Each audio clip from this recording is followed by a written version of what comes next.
All right. It is a new day, and I wanted to fill everybody in what's going on today. It's a November 5th. It's the elections. So I went out and voted, did my part. And yeah, I started looking at some things, and I don't know if we want to jump right into it. Maybe we should wait a little bit till everyone filters in. But I think we're gonna have to take a break from live streaming for a little bit, so that would be cool. Did you get the new docs published for When You Till, Calum? We can take a look at it. Fireworks Day in the UK. Hell, I like that day better. Oh, Alfonso. Okay, I'll get you going with that, Alfonso. Any good distro you can recommend for Raspberry Port 4 or 5? Are you going to update Titus Pi? Yeah, I think so, Roji. I think that's something I've wanted to get to for a little bit. Oh, the old Hugo is published. Okay. Yeah, send me the link. Tails, yeah. And also we got Cosmic Alpha 3 coming out. I wonder if they fixed the display manager in Cosmic. That would be kind of cool.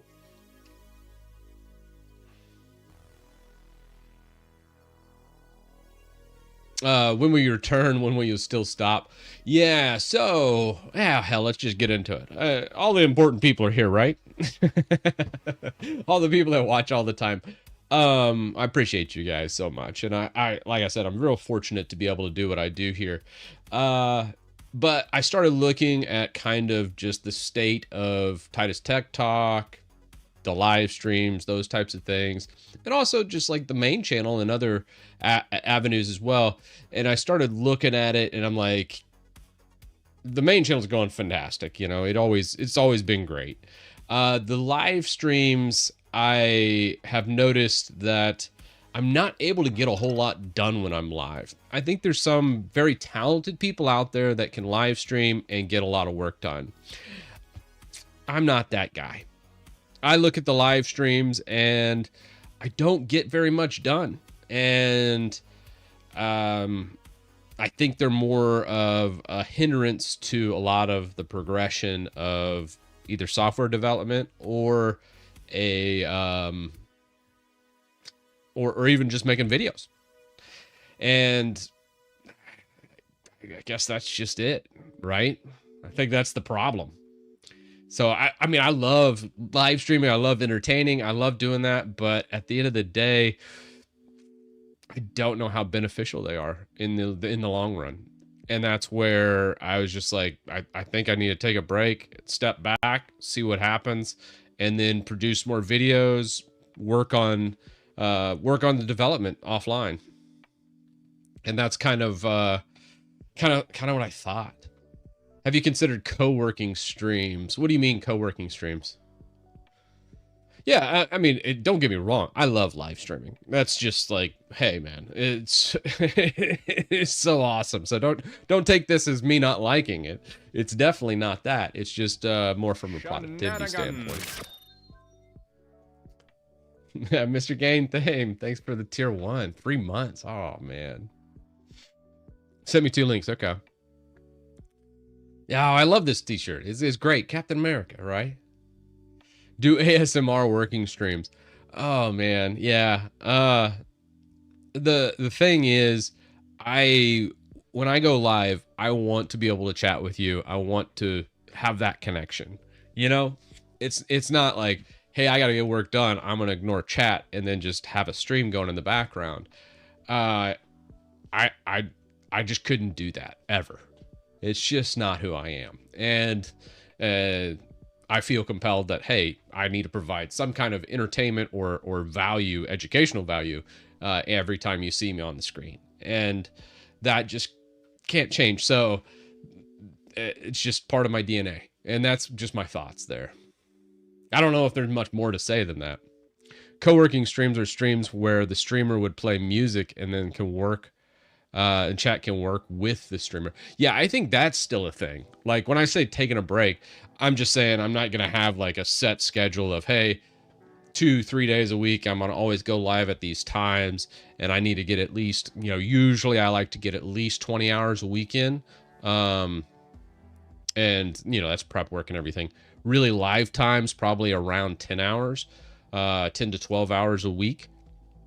And I've carved out my schedule to specify I will always go live on at least 2 days a week. Tried to do 3 days for a couple months. These past couple months, I've done 3 days. And frankly, I wasn't able to produce as much. I haven't been able to develop as much.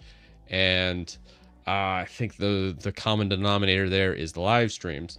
So that's where I'm like, okay, I really want to keep pushing Windows utility and Linux utility forward. I also need to be cognizant of the channels, like the main channel, and then also Titus Tech Talk has always been just kind of a playground. It's just somewhere to have fun, and that's kind of my thoughts there. I don't know.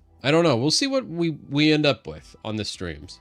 I'll be back. It's just, I think from a streaming standpoint, I just got to step away for a bit and then jam out some videos, get some development done on my projects, and then take a look at it and go, okay, where are we? That's the thing. I always, every month or two, I always try and take a step back, say, hey, how's everything going? And then figure out what works and what's not working. Typical Chris. Every year you do these shenanigans. Alex knows, because you were here in the original, Alex, the OG. What was that? 2020 2019 was when I first started live streaming a little bit over here. Because I remember I hit it pretty hard back in 2019 for about a year, and then I ended up taking a break and stepping back. Oh man. But yeah, that's just it. I do want to kind of carve out and just kind of make a list of things to do though. Like here, let's get on the desktop. Yeah. So let's just carve out some. I wonder how. I've been trying this new utility. Instead of Momentum Tab, I'm trying, what is this extension? Tabless. Not sure if I like it. It's okay, I guess. First thing, we wanted to get DWM Titus update. Someone mentioned earlier Titus Pi. And I kind of wanted to see what all we have. I'll also get y'all's feedback on this too as we go through it. I think that's a little redundant actually. Let's just get rid of that hyphen. I'm so used to Markdown. Titus Pi update. WinUtil, LinUtil work.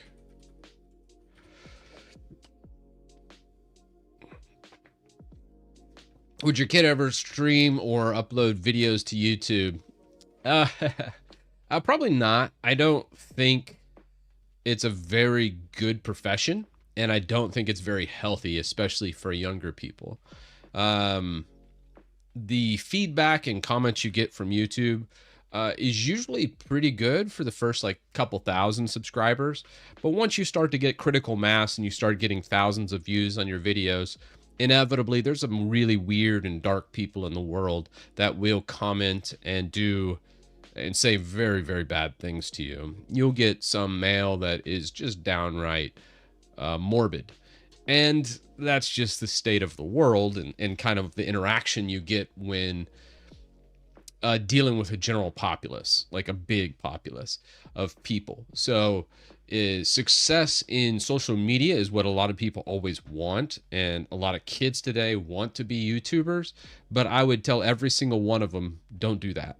It's not healthy.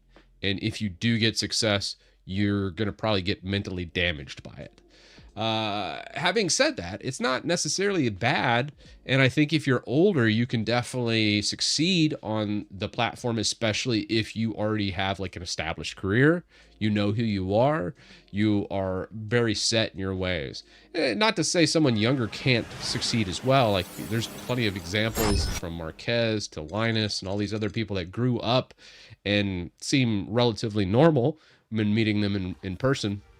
But the big thing is it's a very hard path, and very few people, it almost takes someone almost a little autistic to be able to do it at a young age without getting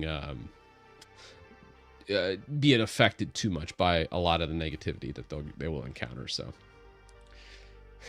streaming burnout is a thing. Thanks for the journey. Yeah. And like I said, I'll still stream. I'm not necessarily burnt out. It's just readjusting things. Yeah, you got the Logan Pauls of the world too on the flip side of things. Very true. But yeah, so I don't think I would ever actually suggest that. But I mean, I think you can. I think if I told my kid to use social media, or my kids social media, it'd be good for an advertising tool and something to complement maybe an existing business. I think is something that most people sleep on. But as far as like just making content for a living, that's just rough. That's just rough. Yeah, the V3 manifest, I gotta say, it kind of sucks.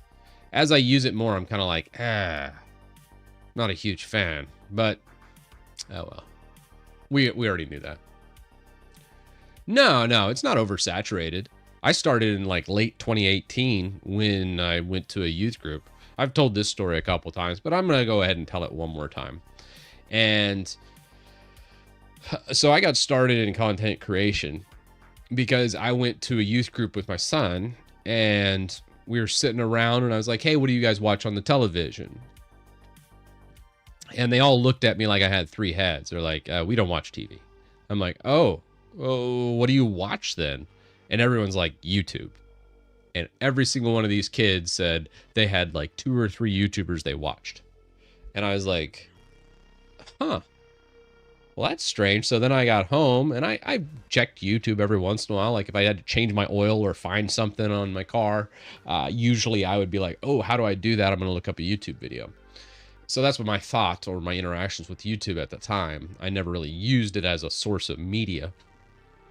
And then I looked up a bunch of videos on tech, and I was like, these tech people don't know anything. I'm going to explain to them what's up. I'm going to make my own channel, and I'm going to make money doing it. You know how a lot of YouTubers are like, you just got to do it. You got to follow your passion, and you got to just do it for fun. Nah. I started off, I'm like, I'm going to make money doing this, and I'm going to figure out a way.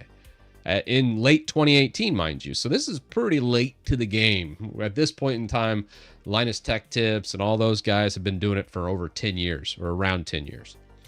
So oversaturated, yeah. And I was like, what do I not find here? So I looked on YouTube and I was like, Windows Server videos are not there.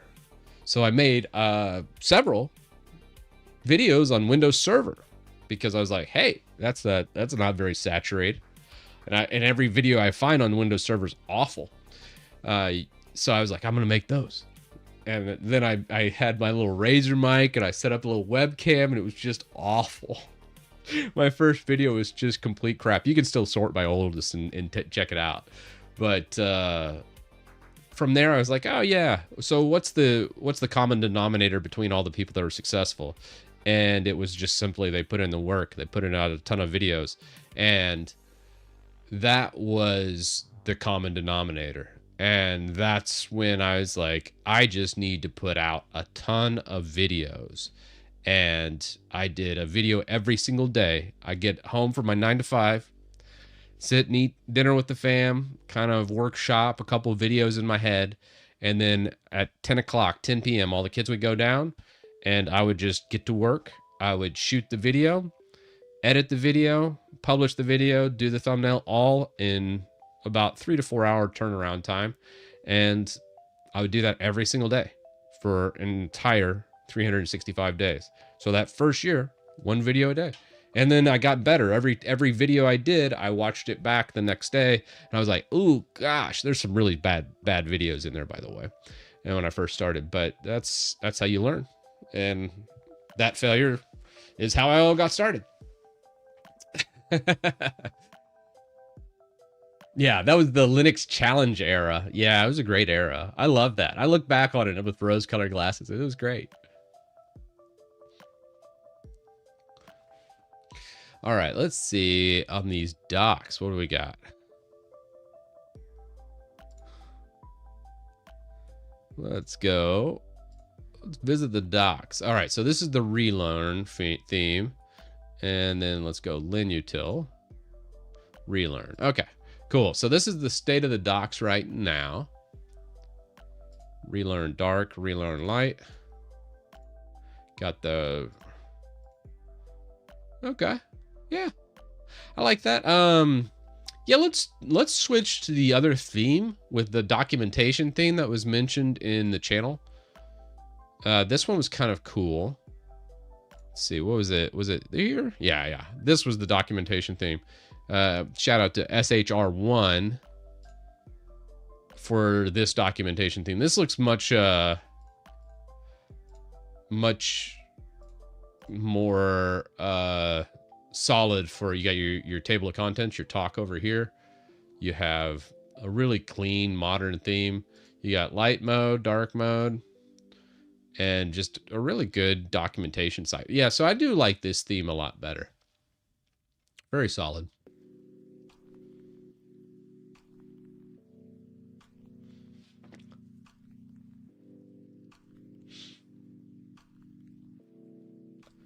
Yeah, it was kind of cool. I loved looking back on those challenge videos, CCJ, when it comes to the Linux challenges.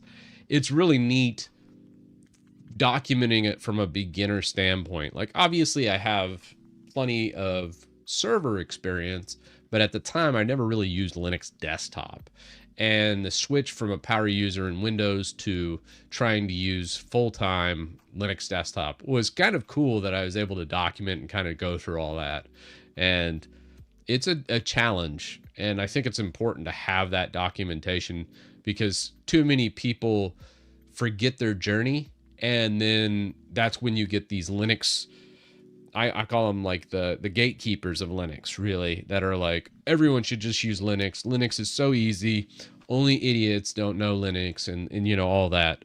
Or oh, it's fine. Linux is, you know, it kind of the elitist mentality. And a lot of that comes from using Linux for such an extended period of time, they just forgot what their journey was like. So it's really neat, and I love those videos. I'm very proud of them. Linutil's done. Okay, I'll refresh it. Yeah, most people give up too soon. And that's the thing, is I think some of that is because people just do not... Here, let me reload.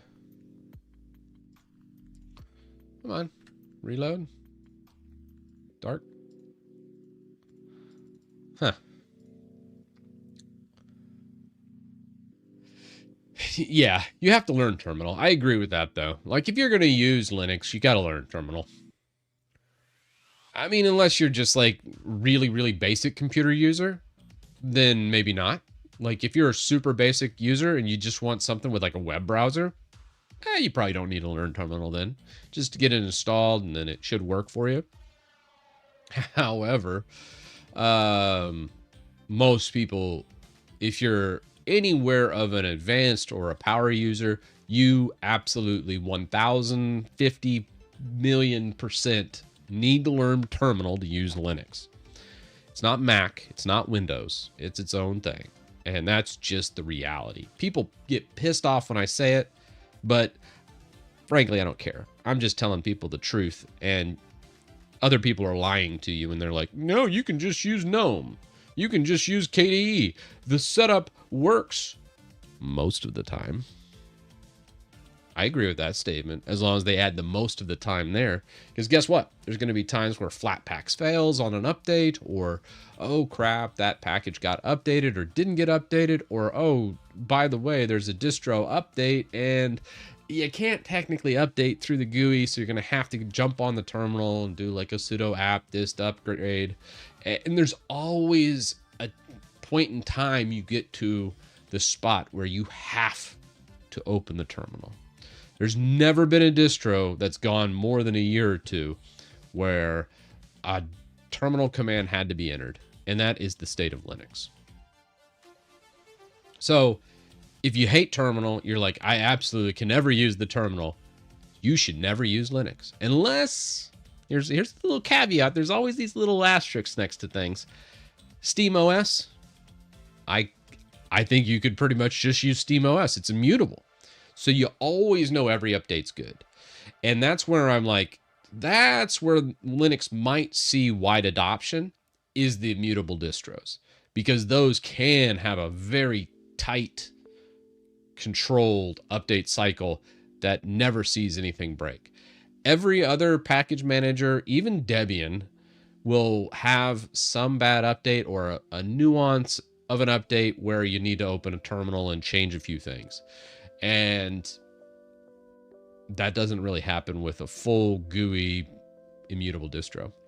Bazite is also pretty good. Although Bazite, I think there's still a couple times where you might open up terminal. It's a little more of a power user / gamer distro.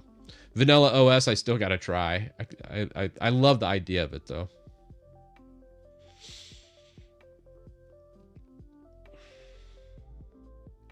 Yeah, the don't be afraid of terminal, you don't need to use it. Yeah, you don't need to use it until you do. You know, that's the thing about Linux. You don't really need terminal until you do. And then you're like, ah, yeah, I see now. Eventually, you're going to run into that.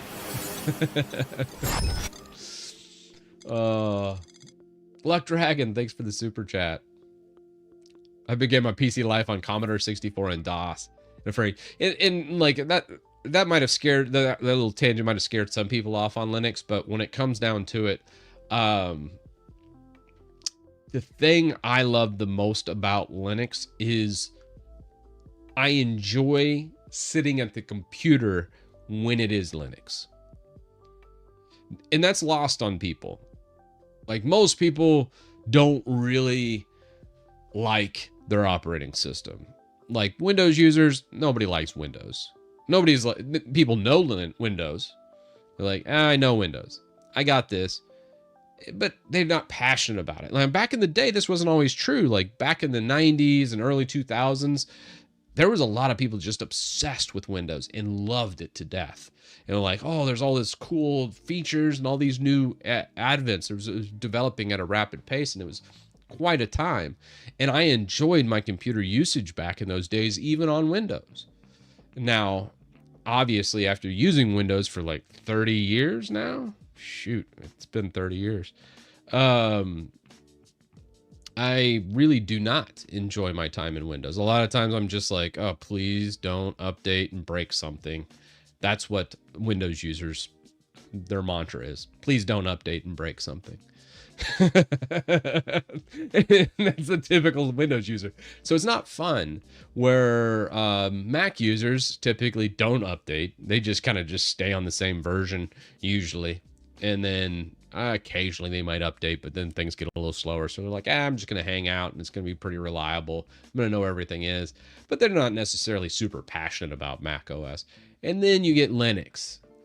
And Linux is, if you're a power user and you like tinkering and you like kind of changing anything and everything, there is no better operating system in the world. It is just amazing, the options and things that you can do and the advent and the rabbit holes you can go down. Just there's so much discovery to be had in Linux. And that's really what's awesome about it.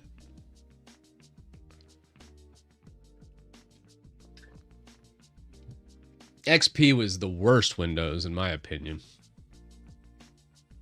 Now, mind you, from a technical perspective, it was probably the most unsecure operating system ever created. XP was just a magnet of viruses.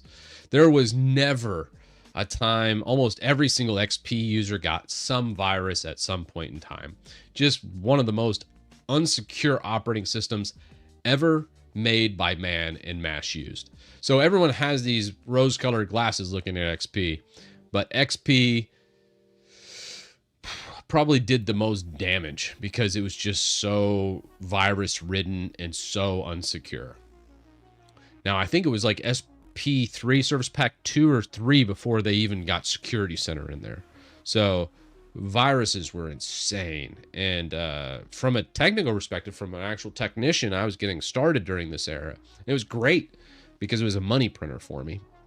Everyone got infected, and everyone was paying hundreds of dollars to get their computer, removing the viruses from a computer. And I was so good at it.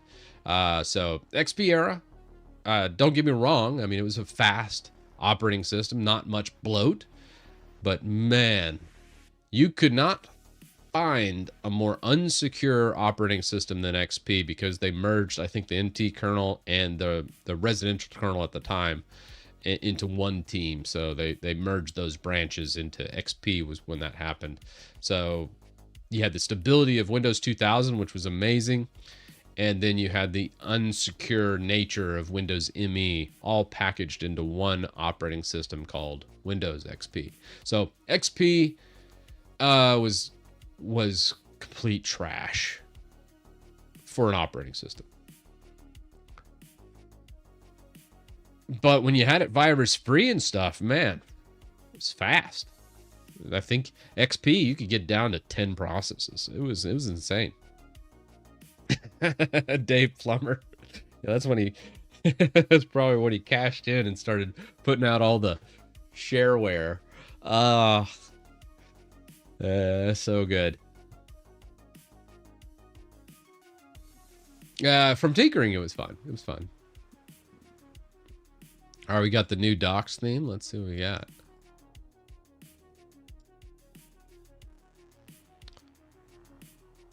Has issues.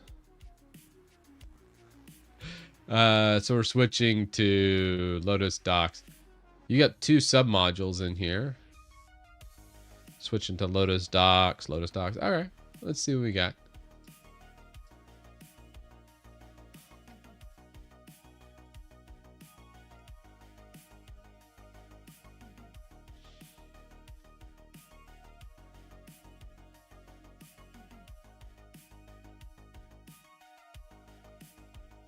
Yeah, 2000 was the last, like, really, really good one.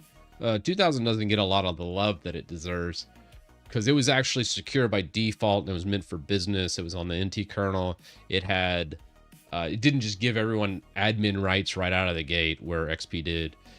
So 2000 was far better than XP, and a lot of people missed that.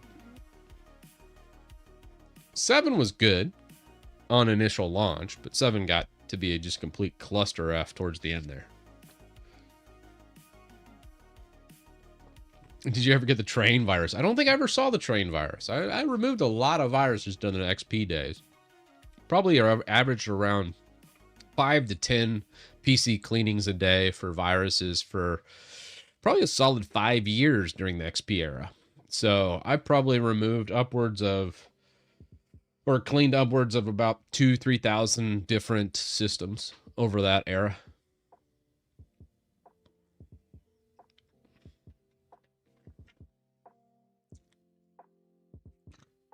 .1 was good. 3.1 was more of a window manager than an actual operating system, though. 3.1 ran on top of DOS, and 3.11 ran on, what, 6.22? I don't know what was up with their numbering scheme back then, but it was a little bit of an oddball. You had you'd launch into win.exe through like an autoexec.bat in the 90s, and it was a little funky. It was okay, I guess. It was like probably around the 46 days. I remember having a 486 with a DX2 66 megahertz processor. Pretty awesome.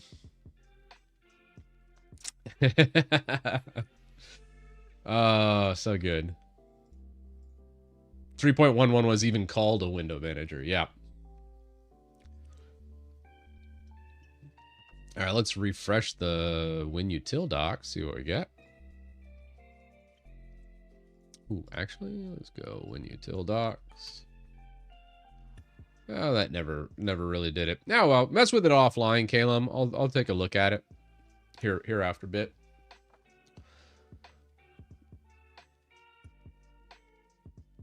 Can you take a look at the GitHub project Kando? Sure. What do we got? Kando GitHub. Cross-platform pie menu.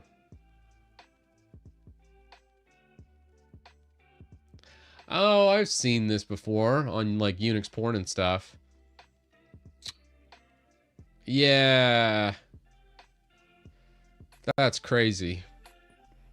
Not my jam. There's probably some artist or something out there that loves it, which is cool. But nah, that was pretty wild. Oh, you can also do controller input. That's where it makes more sense.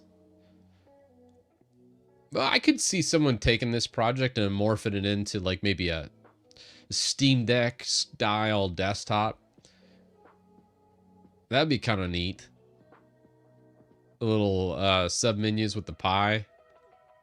Yeah, it's a cool project.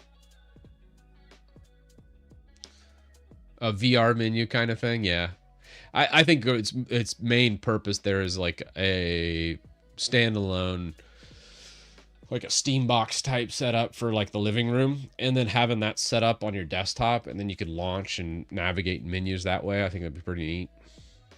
Do you recommend it outdated packages, libraries? Is it safe to use? Depends. Sometimes I use older or outdated, I guess, packages. Very rarely though. A lot of times I always like the newer things. Now, if you're on like Debian or a Debian derivative, typically outdated packages are okay. I did not play with the Incus project.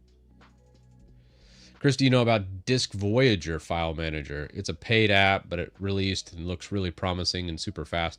Yeah, I kind of gave up on the file managers or file explorers in Windows alternatives, mainly because it just didn't make any sense to me. The thing about Windows is there's some things you can change and there's some things you can't change.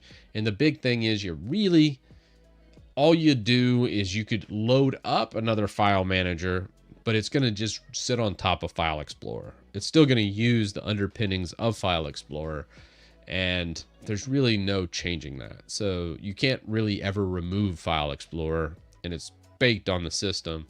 So you might as well use it.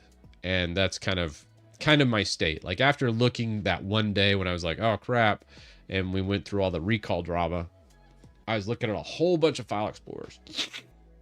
And I just didn't feel good. So if you're on Windows, I think just stick with the stock one.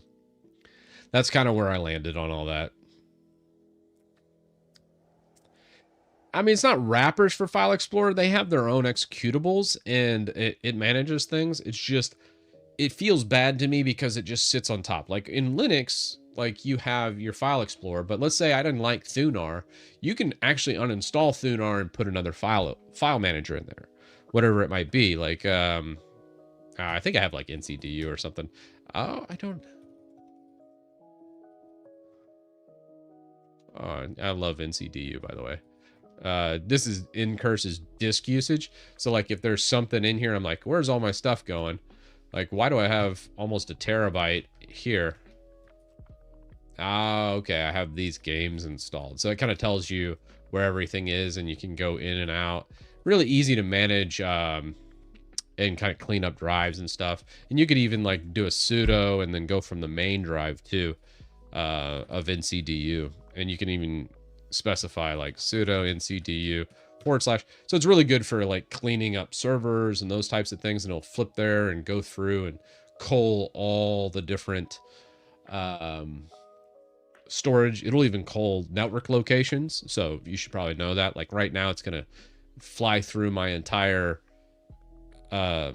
video and networking drive, and it'll tell me exactly where everything's going. We're up to 8 terabytes right now, but it's able to get through a lot of files pretty darn fast. Like we're up to almost 2 million files now, and it's so much better than like a GUI tool because you're like, hey, Where is all this? What does that look like? What's going on with all this data? And this thing will just chew through and just go, okay, here's the real deal. Kind of want to let it go for a while. But Dolphin's good.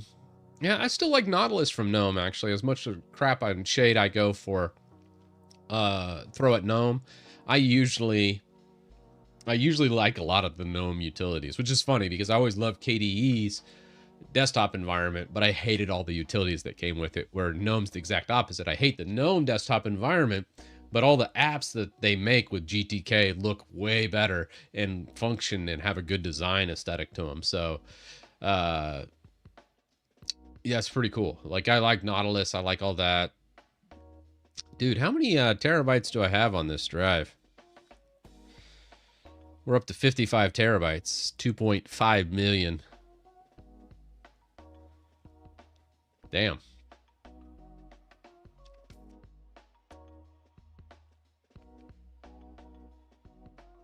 $70 terabytes.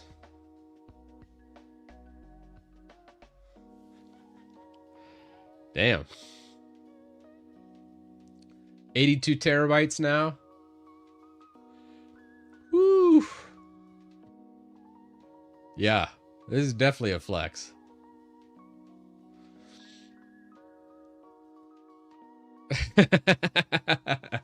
Well, let's see how well it handles everything, right? First, let's check our local drive, right? Okay, we've already gone through local. That's mostly all Steam games. Let's go into here. Snapshots, huh? So these are the snapshots for this? 67 terabytes of snapshots? Oh. That's from, what happens if I delete this right here? Ah, I gotcha. So I could clear up those. But let's say like 2021. I probably should just delete these. How well does it delete through a network drive, I wonder? We'll just purge everything from 2021. This is back when I was using Final Cut Pro.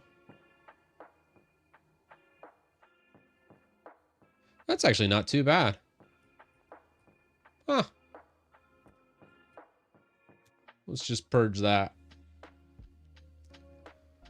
I still have the completed projects here, but I'm not going to load up like Final Cut Pro and then feed that back into here or any of that business. Kind of makes me wondering, what about, can we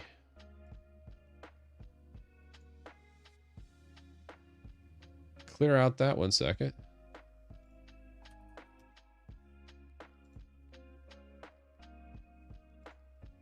Kind of a pain in the butt to log into this thing, but all right, there we go. Let's see what's going on with those snapshots. That shouldn't be taking up that much. Let's purge those snapshots. Let's go FCP. Snapshots.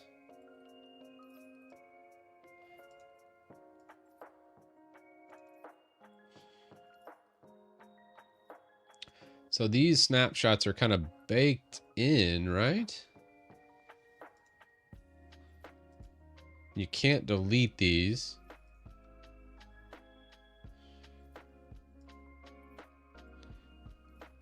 I think these were Time Machine from Mac. Let's see.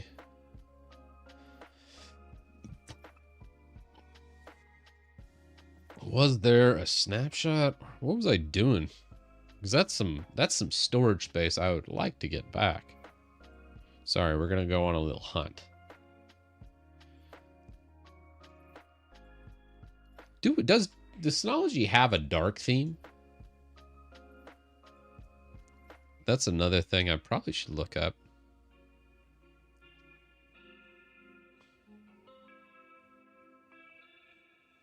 I do not see.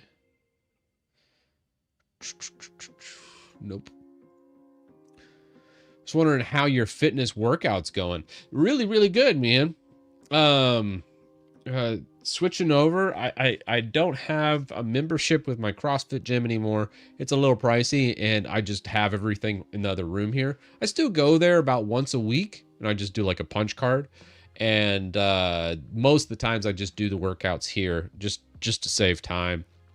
But going really well. I really like the HIIT workouts with using Olympic lifts. So snatches, clean and jerk, push press, strict press, all those like full body movements with tons of lunges, weighted lunges, those types of things, where it just hits every muscle group, has been just phenomenal. Like from a health standpoint, I've never felt healthier and I've never looked better than I do now.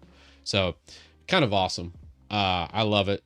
Wish I found it earlier in life. I wish I was like 20 or 30 and found that fitness journey, but that's okay. Better late than never, right? Is there a dark theme? I want to look it up.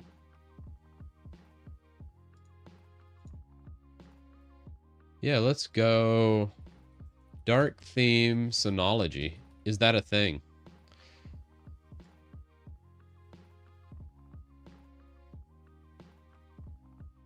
I don't know if it is. Oh, wait. There is a theme under the control panel. Oh, I've been blinding you guys for no reason. I apologize. So if we go here, we go theme. So there's the control panel. Maybe hardware notification, info center.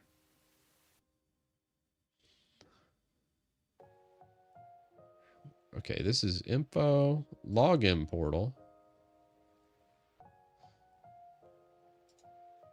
All right. That's applications. Advanced region notification. Maybe under notifications. Nope. Maybe not. Looked like there was a dark theme there.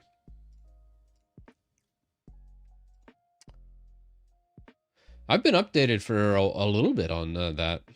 I hate Dark Reader, guys. I'd rather be blind than use Dark Reader.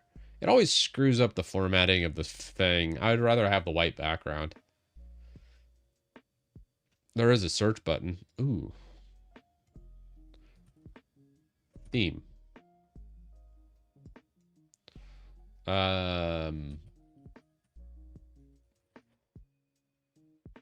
Is there now? Yeah, no theme. Appearance. No. Yeah, I mean, you can. I just hate turning it on, turning it off, turning it on, turning it off. I'm like, every time I stream, I try and turn it on, but then I'm just like, this didn't show up right. I'd rather just be blinded. Try dark. Let's see. Dark.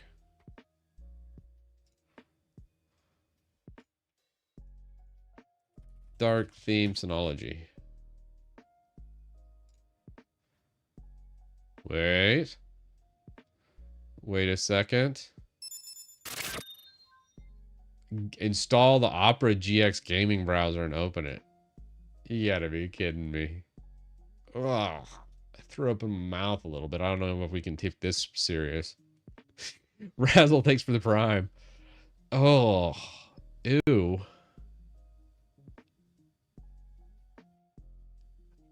People actually use this. He probably is like, click my link. That's just nasty.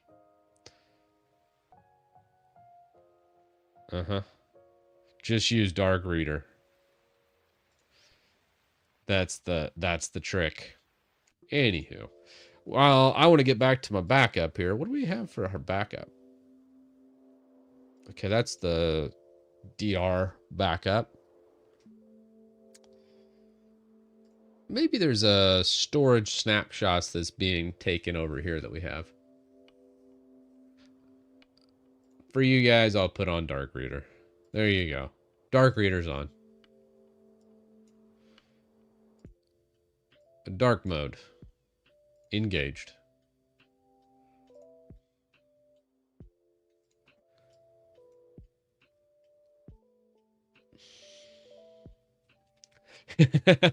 I don't mind the light mode, but I know you all are a bunch of vampires, so I'll accommodate you.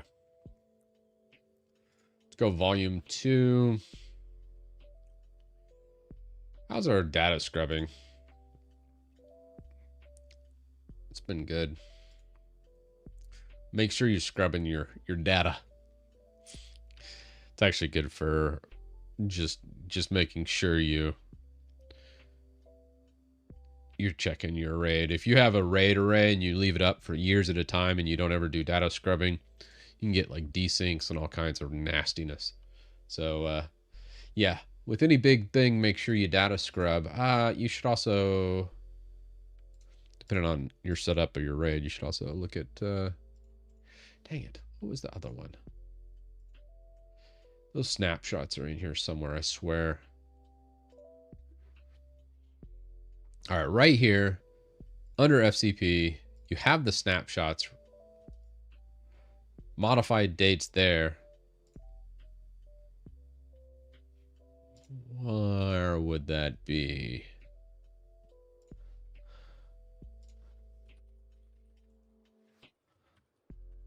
Oh, I just want to get rid of this. All right, click snapshot, blah, blah, blah, snapshot. Oh, this might have been when I was doing replication.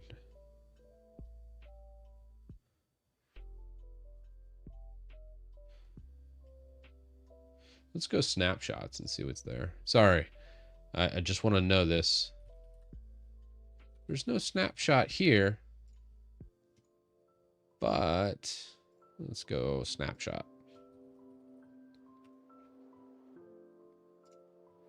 I'm going to install this. I think there's like old snapshots still sitting on this drive that's just eating up a ton of space. RAID versus ZFS. RAID's more of I like ZFS. The short end of the story is ZFS is far superior in every single metric that you can measure. Okay, now let's go snapshots. Ah, yes. There we go. There's no snapshots here. I was doing... Okay. Can we... Yeah, so 2021 I was doing this. I forgot about that. Forgot about that. Restore points, 16.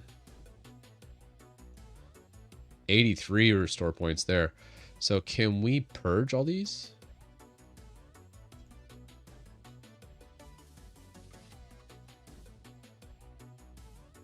One.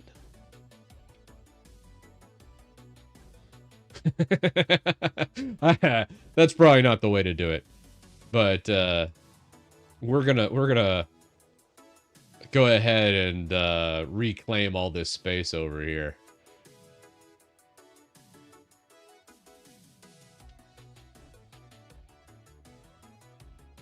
Snapshot drop down. Snapshot list. Ah, there it is. So there's 69 snapshots. Nice.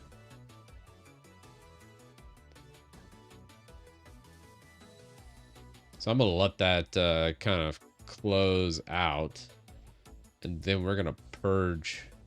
Why is there a lock on this one?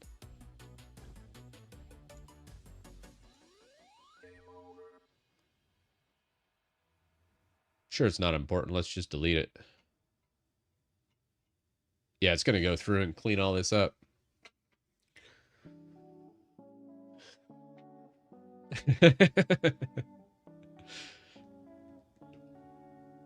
Yeah, why is there a lock? Let's delete that. So once upon a time, I did have both these running, and around 2021 sounds about right.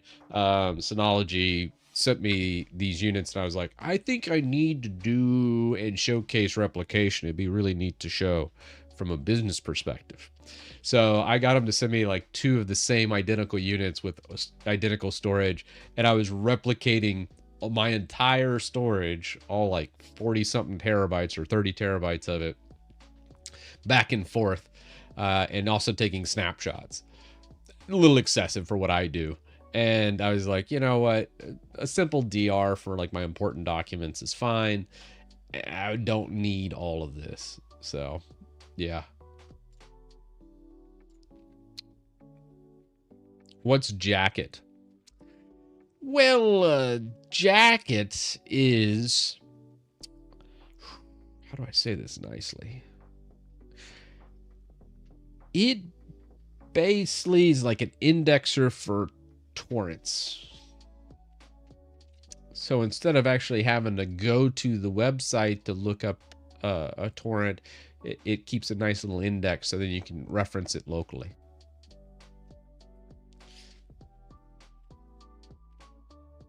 Yeah. So let's say you're going to a website that may or may not be taken down by government entities. It's really nice to just have an index of everything it has, and then you can just be like, yoink. Because torrents themselves are pretty decentralized. Yeah, that's fine. Yeah, like magnet torrent links.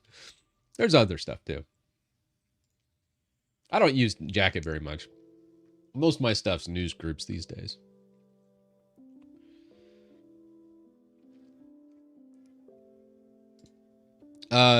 No, I don't really use torrents at all. So, like, Jacket's kind of like a remnants of yesteryear. For the most part, torrents themselves are pretty well policed these days, and they're pretty slow too. And most people in like, let's say the US, use a VPN to obfuscate their point of entry to download those so they don't get nasty letters from their ISP. And the download's pretty slow when you do that, no matter which one you go with. Like, there's a bunch of VPNs out there, and trying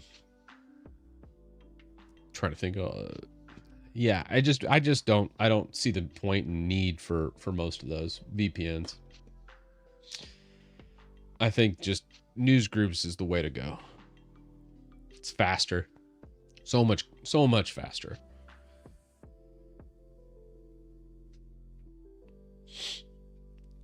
But yeah, there's still people that swear by torrents. I'm just not one of them. I don't like torrenting anymore. What's going on here? Linus Max are so back. Oh, they're only $600 again. Okay. It's a good thumbnail.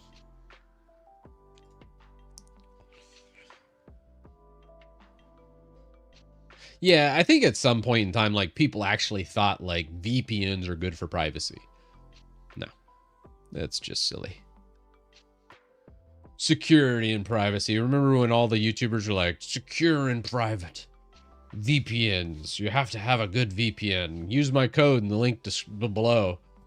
What the YouTuber was not telling you, because they're all like this. Every single YouTuber is like this, myself included. If I ever left the link to a VPN, we get about a 30 to 50% kickback.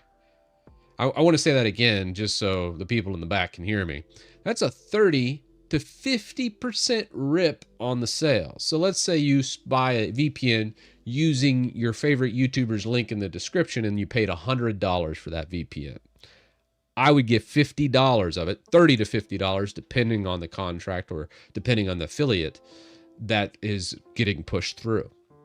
Now, you might be thinking to yourself, damn, Chris, for not doing anything other than being just a talking head on your screen, that's a pretty big, sizable rip or commission. And you're absolutely right. So how do they pay that much? And here's the thing, even if they're paying like me 30 to 50%, they still have a middleman they're paying off too. So usually these sales, these affiliate sales, get pushed through a variety of different ones. I don't want to name names here on the actual affiliate sales, But there's many out there. So they also usually have to pay about another 5 to 10% to that marketer. So at the end of the day, what you're buying from that VPN, their take home at maximum is probably 50% of the buy price. So they're basically running VPNs at almost no, very, very, very small margins, you'd think. But the whole purpose of like reselling and redirecting that, they have to make up that money somewhere. And I just don't trust VPNs. I think VPNs will, I don't know if they harvest the data and sell it, but it'd be very tempting to put that and sell, hey, this is what all these people that are secure and private are doing on the internet. And you're basically entrusting all of your privacy and security to that one VPN provider. And I know some people are already screaming in chat, well, mine's no log. They don't do any logs. And it's through this third world country that doesn't have, 21 eyes or whatever the hell it is. Yeah, but think about what you just said. Do you really want to trust some shady company in a third world country to push all of your internet data through? Let's just use our big brain for a second. I just don't see the logic behind this. And I don't see the logic of pushing all my data through unless I'm trying to torrent something and I don't want a nasty takedown letter from my ISP because it's coming from that company. Or I want to do geo unlocking and like watch UK Netflix. I think both those are reliable and good usages of a VPN. Past that, what are you doing? You ain't doing shit. Just speaking my mind there. Yeah. I mean, all of the VPN countries have been raided a bunch of times. I mean, it's kind of crazy. I know how much you pirate. I don't know what you're talking about. I never pirate anything. I pay for all my movies, and I am 100% legit. There's nothing to prove otherwise. Send us a Plex invite. I'm not trying to kill my bandwidth.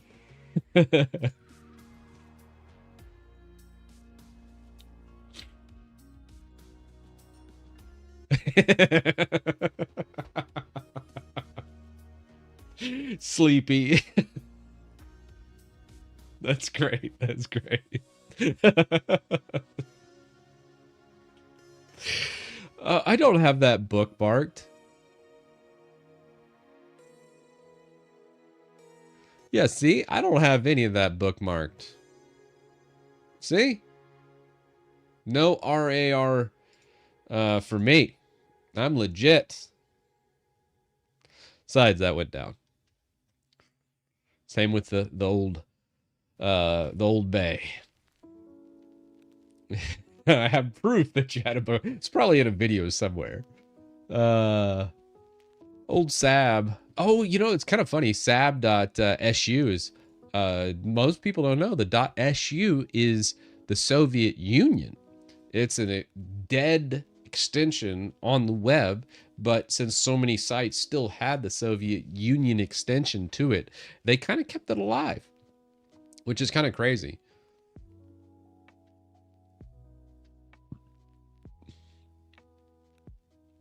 Yeah, it's kind of hilarious that the SU extension still is alive these days.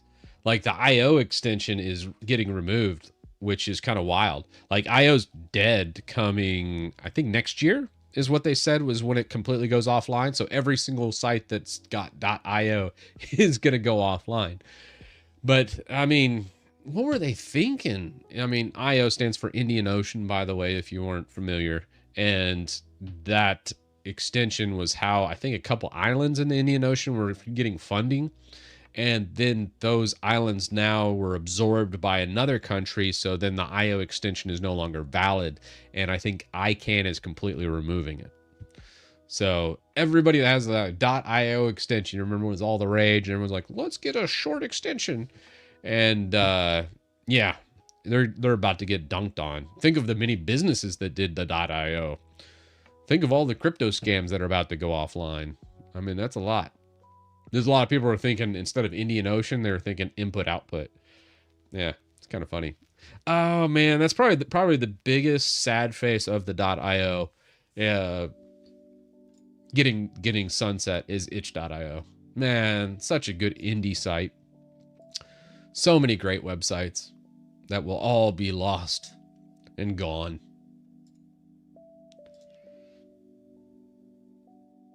Do web extensions mean anything anymore? Not really. I just use .com because that's just always going to be here and everyone knows .com.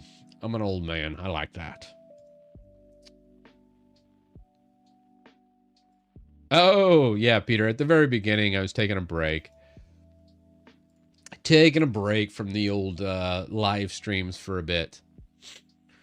It's been a couple years, and I've streamed pretty consistently for about the past 2 years. Since January 2022 is when I was doing at least two streams a week on Titus Tech Talk. And yeah, just gonna step away for a little bit, focus on videos and some other things, get reorganized, and then see what makes sense. But yeah, that's the big thing. I did want to focus more on producing too, like the WinUtil, LinUtil. I do get more done when I'm offline instead of just streaming it. Let's see, did that ever go through?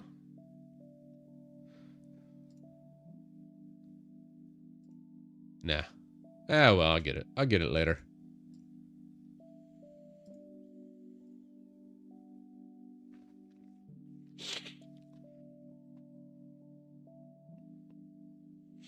Yeah, everything. So a lot of people don't know this about the internet. Everything that has a 2-letter extension, UK, the .gg, .io, all these are actual country codes. Everything that's 2 letters is a country code. So .us, those are all country codes. They're tied to countries. SU is Soviet Union, which we talked about. RU's Russia. CN's China. You know, all these are just specific countries in the world. So when people are like, I want a cool country code, and you buy like a .io extension domain, that's from the Indian Ocean, which we already went over why that is. Now, 3-letter extensions are completely different. Now, those can be independently licensed and ran. So that is can be different. Now, there's some nuance to that. Now, 4 letters and above are all independent. So that's what it is. But if you go through, I think .gg is like Lithuania or something. Gosh, what is? Where is .gg from? Guernsey. It's a small island territory in the English Channel. So that's the bailiwick of Guernsey .gg. That's hilarious.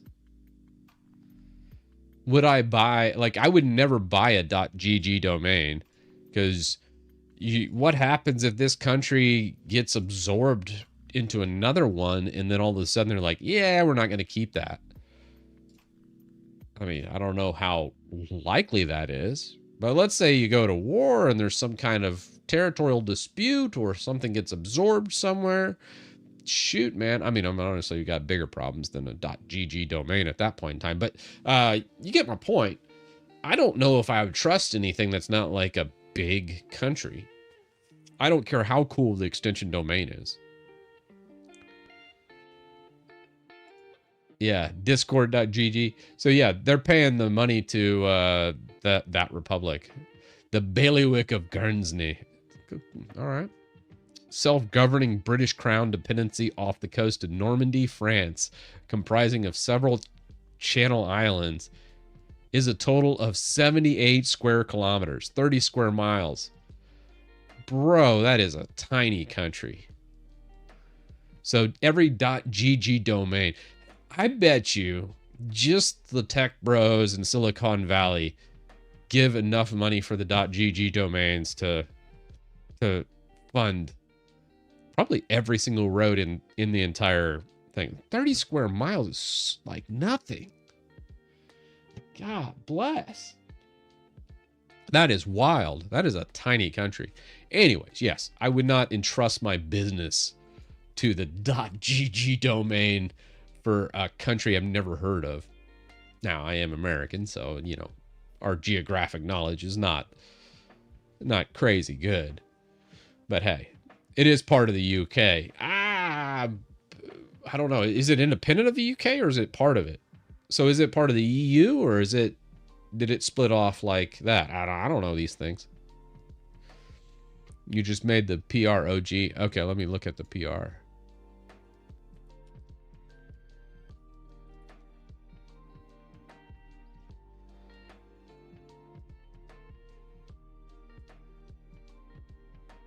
All right. Okay.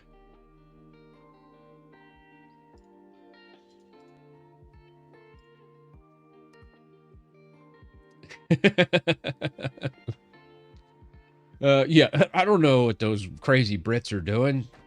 They still pay those the monarchy at some point in time. They're still propping those people up in the castle, right? I think they have to pay like $400 million or something every year so they can just live tax free on your guys' dollar. I don't know how all that works. You know, don't mean to offend any British people that are in the watching this. I just don't quite understand it. I'm just like, man, that's wild. I mean, here in America, we definitely have our own issues with our billionaires, but y'all just kind of like parade yours around with like a giant crown. And I'm like, all right, well, that's one way to do it. Sorry. Sorry. I should keep my mouth shut sometimes.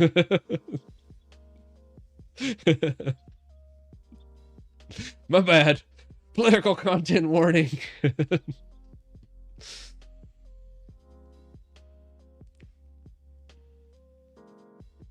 Oh man.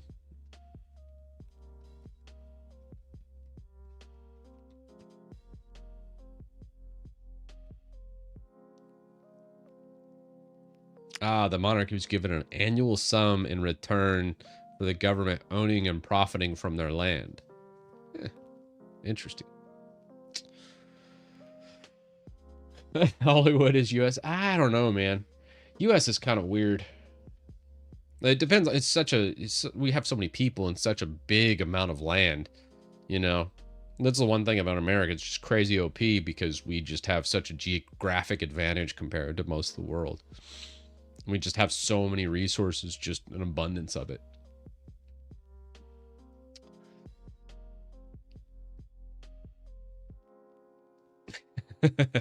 Yeah, for Canada. I will say visiting Canada during the summertime is always nice. I love Canada. I just won't go there in the winter. Oh, all right. Well, I don't want to get political. I don't want to get political. Sorry, I'm gonna stepped on some toes there. You know me. I'm pretty apolitical here. Well, I visited Vancouver when I went into LTX. That was fun. It was beautiful. We went in I think July, and I was like, oh my gosh, this is just such a nice place during that period of time.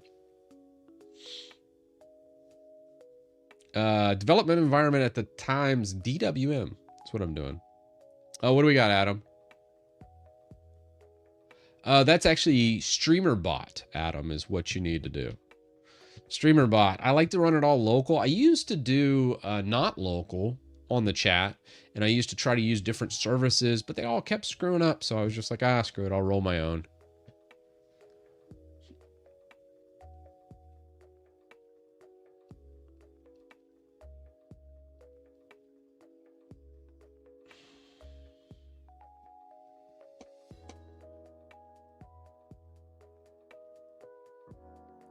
Yeah, I know, Peter. On the DWM Titus, what does that look like? What's the PRs look? Oh, we only have one pull request over here. Using i3 Sensible to launch the terminal for any user. What? What is this?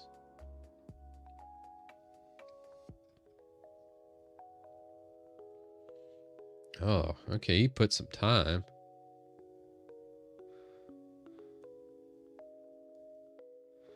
September 15th.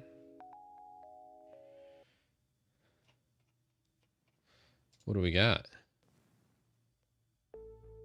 So, distro.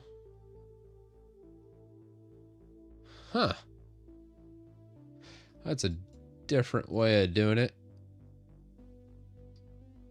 So, it's compiling that. All right.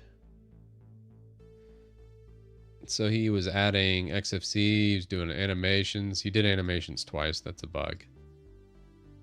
You don't go dash animations and then dash animations. Tag. And he changed all the formatting here. Hard to see what he changed. Added distro here. Installed Debian. I think I have to redo some of this.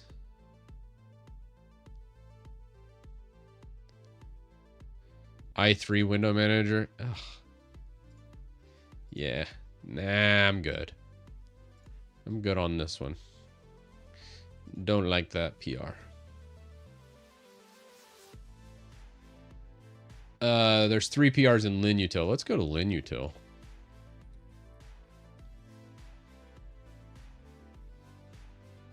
Oh, God.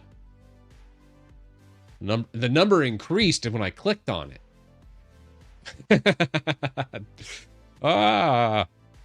You know, it's getting better, though. It's not the 80 that it was, right? Let's go Jeeve, right? What do we got here for Jeeve? Add missing gaming dependencies.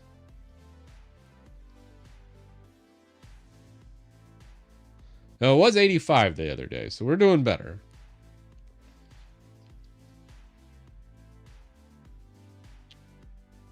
All right, let's see the code. Missing a couple different ones. The SQLite dependency is kind of a weird one. And I think you even answered that question right here. Should ask Wine or Lutris developers. Yeah, for some odd reason they use SQLite, which kind of makes sense, I guess. Simple database for their stuff. All right, let's go.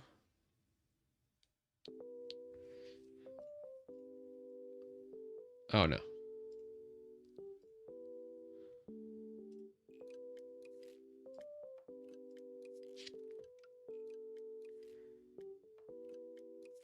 Oh, yeah, Alfonso. Let's do that before I forget. Because... let's go through...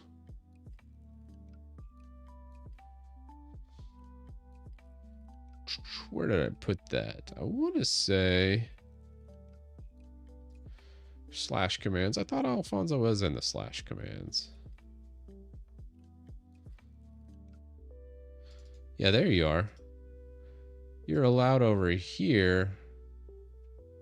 Did we make a new run for the close commands? I thought I...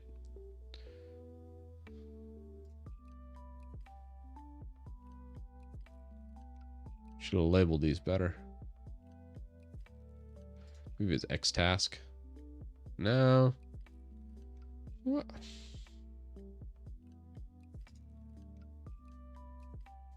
It's the one for issues. You're in here. You are in here. Unless there's another one for... Because Adam's able to do it. Close issue. Oh, okay, okay. Yeah. Oh, repository settings. Okay, I got you.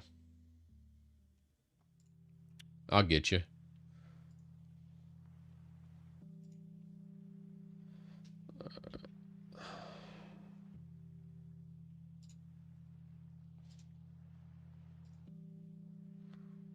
Actually,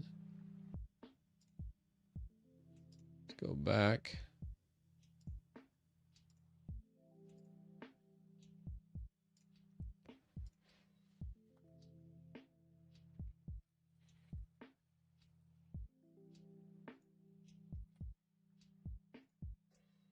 There we go. All right, Alfonso, I got you. We're good.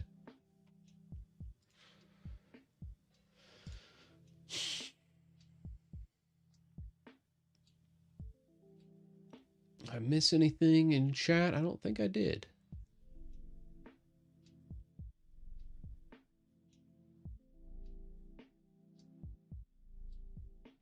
What was your worst call you ever got for an IT work? Also, your live, you talked about your life experience was very interesting. Worst IT call ever would have probably been 2003. This would have been about 21 years ago. So me, young, just getting into tech work. I was doing contracts, or no, I was doing Geek Squad, actually. So I was driving to people's houses and fixing their computers in their houses. This is the Windows XP era that everyone's so fond about. The worst call I ever got, I remember going to this lady's house, and the computer was in the middle of this tiny room. It was about an 8-foot by 8-foot room, about 2 meters by 2 meters for your Europeans out there. Tiny room. Computer's in the middle of the room. On all of the walls, except where the door where you enter the room, was floor to ceiling bird cages. Why the computer was in the middle of this room full of bird cages, I will never know. And I just remember the smell. It was just ammonia, like it was yesterday. And I thought I was gonna die in that room while I was working on this computer. And that was rough, I gotta say. And I was there for about 2 hours cleaning off a virus. And that was probably the worst IT call I think I've ever had. And I thought to myself, that was insane. There were some definite hoarder houses too. I was definitely in some people with questionable life decisions. I swear one of them was like a drug dealer or something. It was super shady. And yeah, there were some really interesting calls during that era. But yeah, the birdcage house takes the cake. I would much rather go to a hoarder's house or anything. In the hoarder's houses I went to weren't like what you see on TV. Some of them were very, very neat. There was like pathways to the computer and stuff, but there wasn't like, you know, used diapers and crap anywhere. It was just floor to ceiling boxes and magazines and stuff like that. But relatively clean. You just couldn't walk anywhere. Yeah, that I wish I had a gas mask for that call. Dude, oh, it's making my eyes water just thinking about it.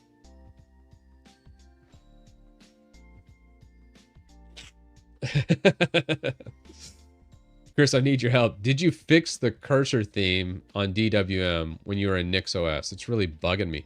I need to load NixOS back up. I haven't. I don't remember. I think you could just do LX appearance or that, and it would be fine. Yeah. I'm trying to think if there's anything else that I can remember from that era. There was a lot. I went into a lot of houses, a lot of businesses too, because I was in residential work for about a year and a half working there before I got promoted and put into just businesses exclusively. And I did that for several years. But the residential calls were crazy.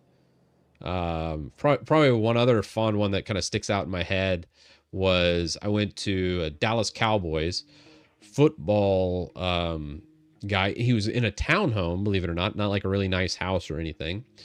And he played in the Super Bowl in 1996, when the Dallas Cowboys were in the Super Bowl. I think his name was Charlie Wilson. And he was, I think he was a tight end or something. He didn't play very many games, but I was fixing up his computer, and I remember he's like, "Hey man, check this out." And we were chatting because, I mean, most people don't know professional football players really just go through hell, and their bodies just get used up when they're done. And I remember as I entered the townhome, I remember in his like change drawer, like you throw your change like when you enter the door, or you're just loose keys or whatever it is. He had his 1996 Super Bowl ring just chilling in the tray, and he's like, "Oh, check this out," and he just hands it to me. So I'm sitting there holding like the 1996 Super Bowl ring, and it was huge. I remember I was like, God, it was just a massive ring with all the diamonds and stuff. And I was just like, that's wild. That was wild to me that it wasn't like in like a case or something and just kind of chilling by the door. It was cool though. It was cool. And then, gosh, there's been a couple like celebrities. I remember going to Rafael Palmeiro. He's a famous baseball player, but I don't watch sports, so a lot of these names I'm just like, people told me that's a big deal. He had a pretty nice place. It's actually not too far from where I live right now, and yeah, that was interesting. I remember his kid was like super spoiled though, and it was like kind of weird. I didn't really like going into that house. Probably the coolest pro player I ever talked to was a basketball player. His name was Keith Van Horn, I think it was. He played in the league for like 10 years or something. And I remember him opening the door, and I looked him up. I was like, holy crap, this guy is like 7 feet. I was like, you could play basketball or something? He got a good laugh out of that. He's like, yeah, I play for the Dallas Mavericks. And I was like, oh, that's cool. How long you been doing that? And he's like, 10 years?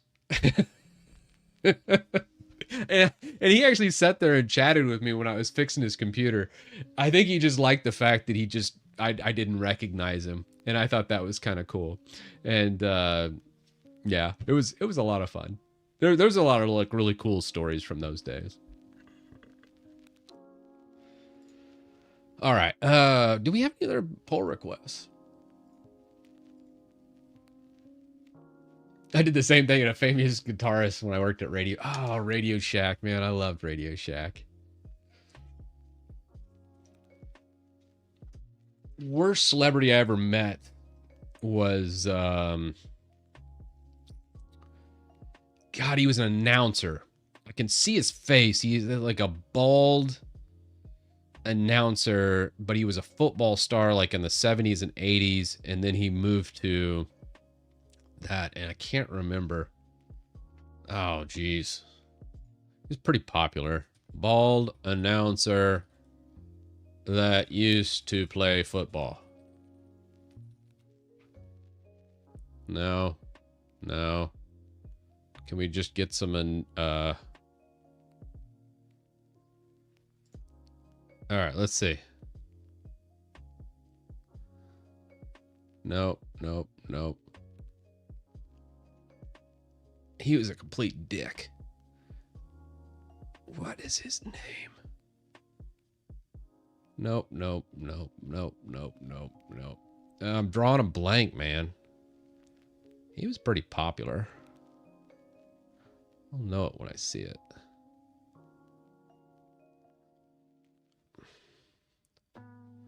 Nope.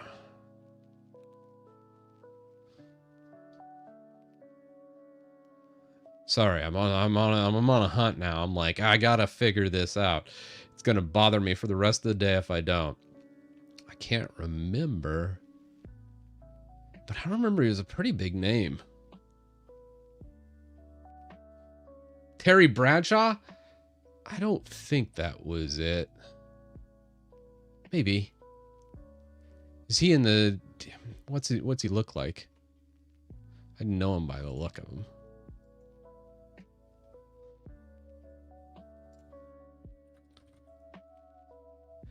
It might have been him, actually.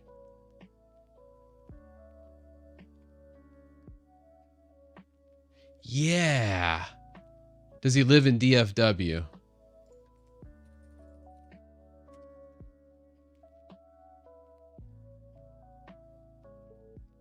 Let's see. Live in Dallas, Fort Worth. I think it was him.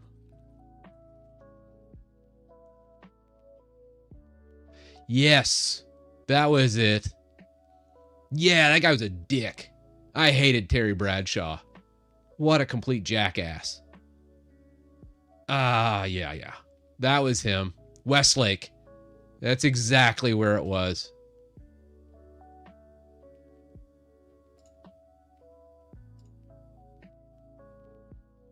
Can we zoom out? Oh, I got leveled. Okay, well. So by 121. Yeah, that was it, though. That guy was a tool. Anyways, yeah, Terry Bradshaw. That was it. Thanks, chat. That guy, complete ass.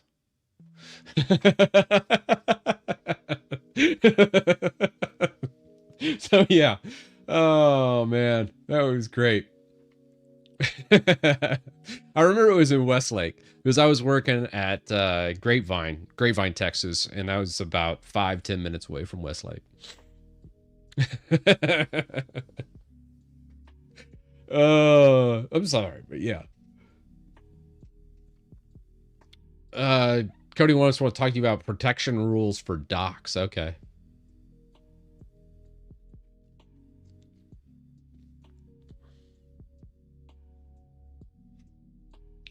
Yeah, this was like 20 years ago too, so like maybe he's changed or maybe he died. I don't know. He was pretty old and he did not look like he took care of himself very well, so he might be dead.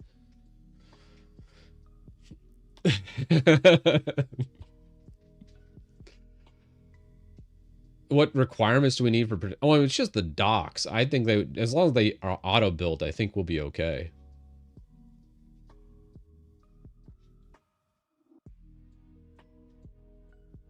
Oh, he's still around. Okay, never mind then. All right. Well, there we go. Learn something new every day.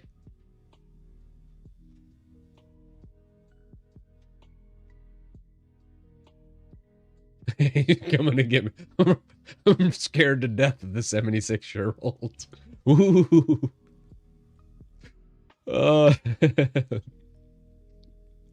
That's hilarious.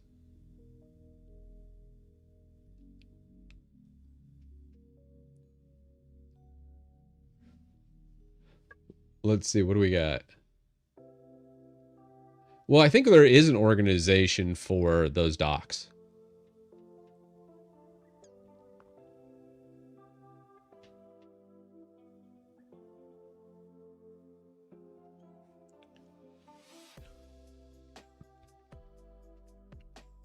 Oh, the normal repos?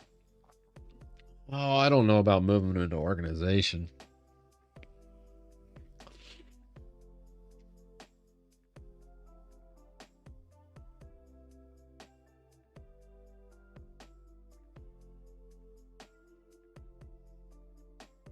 Yeah, I'll look into it. I'll look into it some more. All right, let's see. What else we got? A greeter install for light DM and DWs. Oh, this was a problem. I remember we had an issue with DWM and the greeter.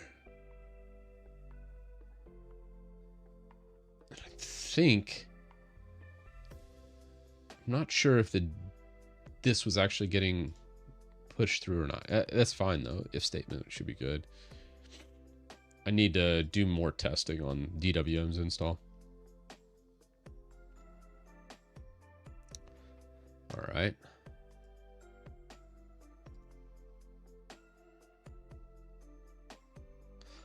Let's go reviews. Let's go approved review. Got 36 approved. Let's just start by the oldest. Multi-selection now implemented at a command level instead of at a tab level. Select a command, switching between tabs. Disable multi-select data entry. Disable multi-select with data level. Code looks good. And in says good. Adam approved. Let's take a peek at the changes. Ah. Nice. Nice consolidation there.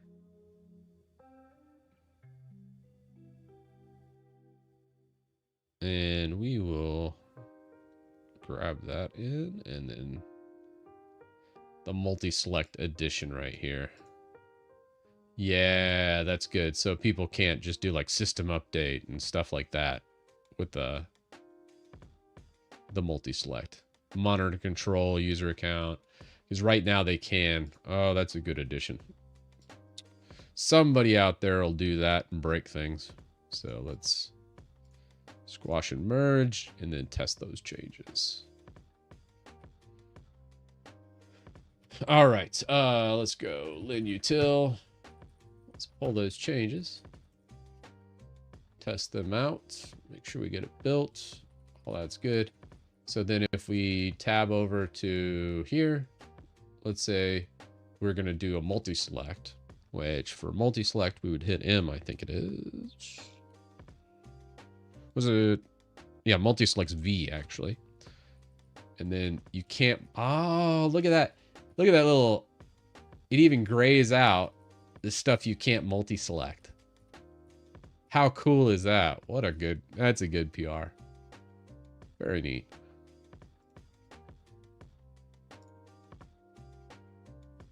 Yeah, I need to go through and clean up the grub wallpapers. And then also I need to go through and look at back through like Bash. Well, the Bash theming should be pretty much done. But a lot of my old videos, I think I'm going to remake. And so just say like, this is part of the Linux utility now.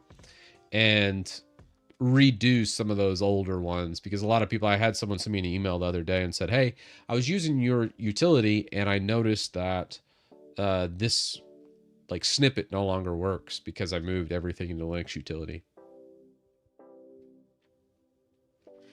Why is Arch Linux the #1 repo? Why do pros use it? Because you can get just all the latest and greatest. That's why it's great.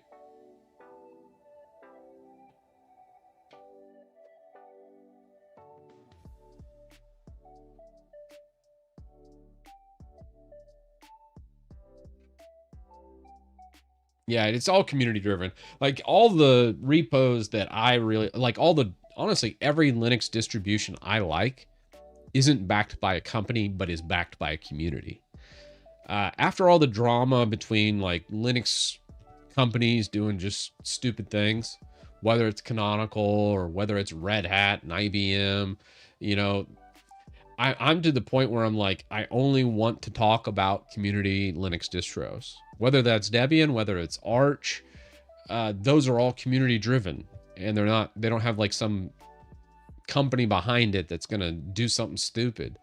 And then I'm like, oh God, here we go again. You know, they're all community driven. And that's why I always recommend community driven distros.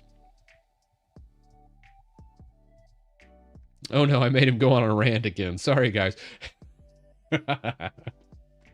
Know me all too well. So great. Fedora is like a in-between. Like Fedora's actually upstream from Red Hat Enterprise Linux. And Red Hat does have some has a lot of influence on the Fedora community, but Fedora's like mostly community run, but they're sanctioned by Red Hat. So it's like a weird in-between when it comes to Fedora. If Red Hat wanted to shut down Fedora, I think they could. I don't think they'd ever do that. But then again, I never thought Red Hat would try and close source their contributions behind, you know, a login, you know, or completely kill certain things like CentOS got killed. There's, you know, a whole host. I'm not going to go through all that history yet again, but yeah, I think Fedora's fine. I still love Fedora. It's just I'm hesitant to recommend anything Fedora based a lot of times because of the Red Hat influences there. Even though I still recommend some of its derivatives, like Bazite's a Fedora derivative. It's based on Universal Blue, which is based on, it's like an immutable version of Fedora. So it's a little different, not immutable, but atomic is, I think, the terminology they like to use. Thoughts on Proxmox? I love Proxmox. Proxmox is amazing.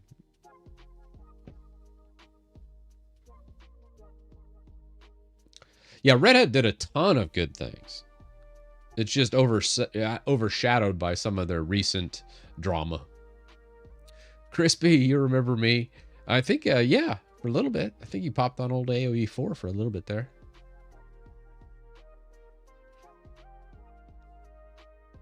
Oh, yeah. How's that going? How's the transition to Windows, from Windows to Linux, Crispy?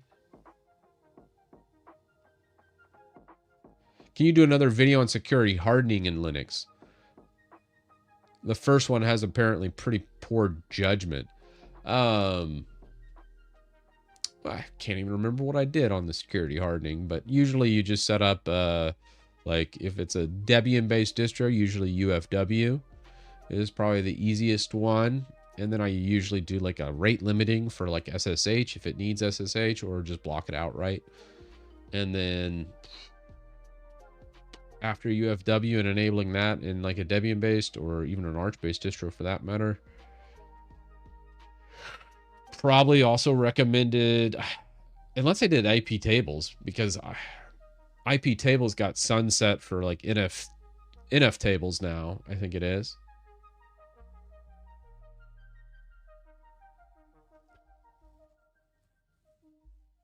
Do you recommend any utility like Glary utilities? Yeah, most of that's like shareware and stuff, and I don't really recommend any of that stuff. NFT enables. Yeah, that's what I wanted to say.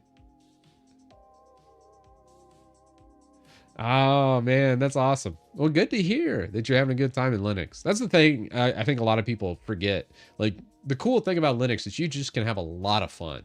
Like, you can just genuinely enjoy your computing experience and tinkering and customizing. Now, mind you, you got to like the tinkering and customizing because it will never end.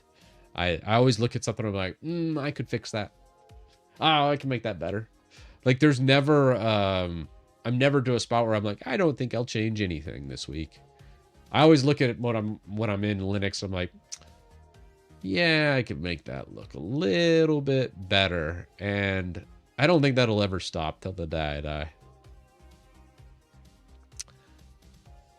Yeah, usually like I open ports like 80 and 443 in UFW because I usually do like a host if I'm doing like a install. So I don't think you have to open ports if you don't want to. You could just block those. But I mean, it depends on what you're trying to do. AppArmor and SE Linux. Yeah, SE Linux is kind of a pain to deal with. A lot of people just throw it in permissive mode and call it a day. For AppArmor and SE Linux, you kind of have to do application profiles and really limit things down. But they're not fun to deal with as soon as you start doing like QEMU work and a lot of emulation work. That sucks, setting all that up, because then you're setting that up and then you're also having to build like specific profiles for access rights on those. So it just depends on the applications you're installing and using on your Linux box too. You can't just do a blanket statement and say, I'm blocking all ports and I'm restricting all components of my system down, because as soon as you start using your system, well, you got to configure that to allow those things to work. So security in Linux is a tricky thing because you do need to understand those. So when you're using AppArmor, you're using firewalls, you got to understand when to open ports, when not to. And you can't just say, well, you should close every port. You should just lock down your SE Linux to secured mode and make sure you never open it up for anything. Because guess what? You're not going to be able to do a whole lot of shit.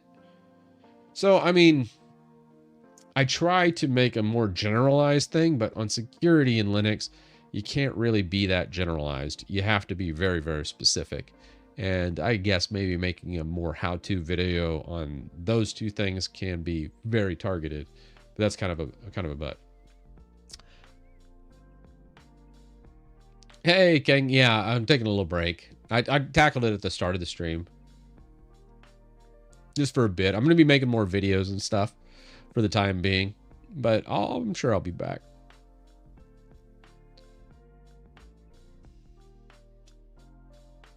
I'm kind of curious to see what they did on the SE Linux configuration in Universal Blue.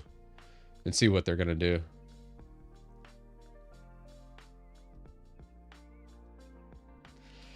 Yeah, I think the biggest thing, if you really want to be 100% secure, is just unhook it from the internet. Then you're good. 100% secure. You know, that never fails. Just unplug it from the old internet. You'll be okay. I think it was my father-in-law, he still uses like an XP computer and he just never hooks it up to the internet. He's like, well, I have all my programs installed on the computer and I just turn it on and I only use it for this one program and it just works forever and ever. And I'm like, that's solid. That's foolproof. I mean, as long as you're not using like USB drives and doing anything external. But if you're just doing that and creating your stuff and then printing it out on paper, boom, air gap, done. There's no USB drive, nothing plugged into it. The only possible point of entry is if you have like Wi-Fi on your printer, but I think that printer he was using was so old it's just USB, so he doesn't even have a Wi-Fi printer, so nothing is connected. It's all just a dumb computer, and he's able to do his stuff completely offline. It's kind of cool. It's one of the few setups I'd say it's pretty much unhackable. Just wondering about WinUtil. Is there some sort of roadmap for WinUtil? What WinUtil has? Yeah, OG, we probably need to put something together on that. I know Drift User was working on a UI revamp and a few other things too.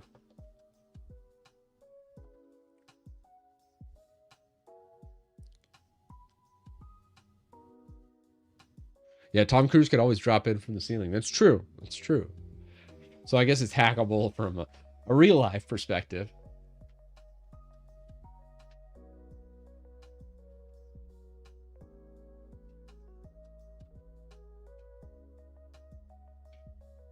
Yeah, I think we'll probably, let me think on that for a little bit and see where we want to go with WinUtil.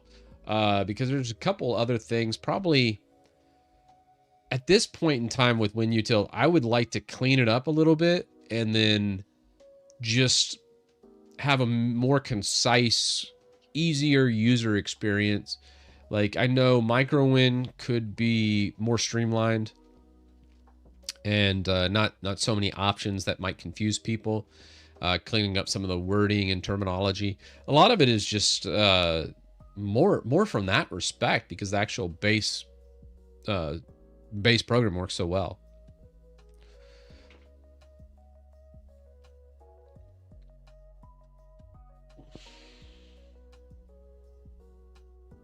The company we managed wanted an air-gapped backup server that had little remote arm thing that could be plugged into Ethernet cable so they wouldn't have to do it manually. That's pretty funny. I mean, you could do like a little Pi KVM out of band or even like a Dell iDRAC or HP Lights Out. There's a lot of other out of band access that you could do for something air gapped. That'd be kind of funny to do. Totally doable though.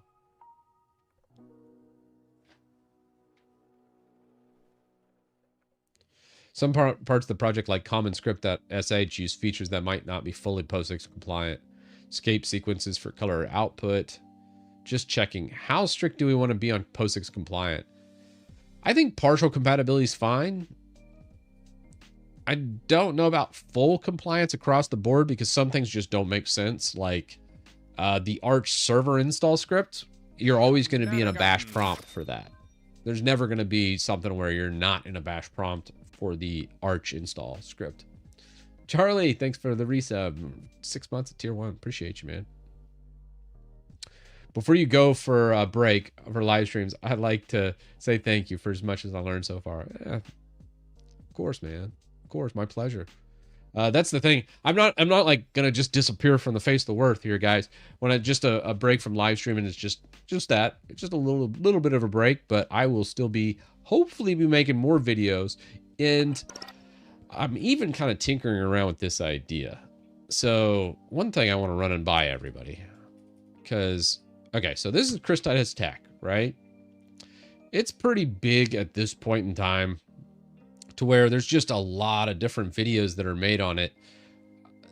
Majority of the audience is more Windows based now, which is weird.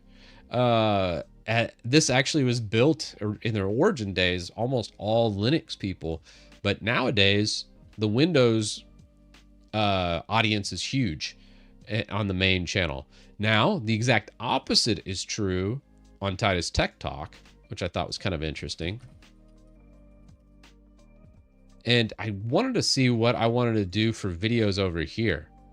I thought this would be kind of interesting, doing a little bit more in-depth, like a good one would be a video over Linux security and talking more about those things and kind of piecing that apart, and more of that higher level type stuff that wouldn't have general appeal, and kind of putting that over here too.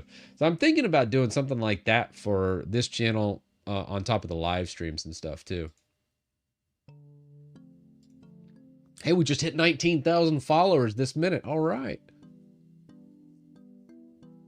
Yeah, and I love the shareholder meeting. I'm going to do that every month. I like hearing everybody's feedback, because the only person that's going to watch this video is someone that's like followed me for several months, because they're like, who is this guy with this crappy thumbnail with just some text on it?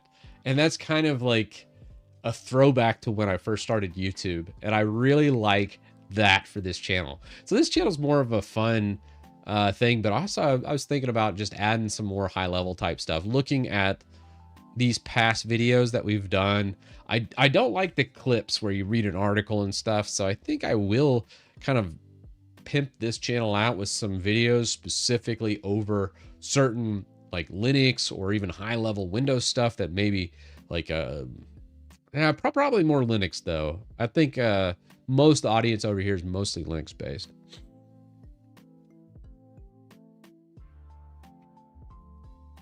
How about a video on Git and PRs, etc.? I could redo that. I think on the main channel. Like if you don't know how YouTube works, this is kind of a cool feature. So if you go to the channel page and you go to the search icon, you can just type GitHub, and I already have like something about Git, how to do like Gits, PRs, that type of thing. I probably could redo some of these, but these 3 GitHub videos will probably take you through almost all the basics, whether it's doing polls, pull requests, submitting issues, just general commits and labeling, and how that like the 3 stages work for like a Git, where you'll first do a commit, and then understanding pushes and pulls, and then understanding the whole pull request cycle and commenting your commits. There's a lot of things that go into GitHub, but those 3 videos do a pretty good job. Now, I probably could redo it at this point because I have learned a lot more, but these do still cover the basics. Yeah, I still love that though. Yeah, just kind of filling everybody in with what I'm thinking, because I still love the feedback. That's the thing I love the most about the live streams too, is the feedback. Yeah, the Jet KVM. I saw Jeff Geerling did a video on Jet KVM that looked amazing. It's a Kickstarter right now, and I think they sent it out to Jeff Geerling, Craft Computing, Jeff over there, the 2 Jeffs. I think there's a couple other people that got the Jet KVM as well, and they had really positive things to say about it.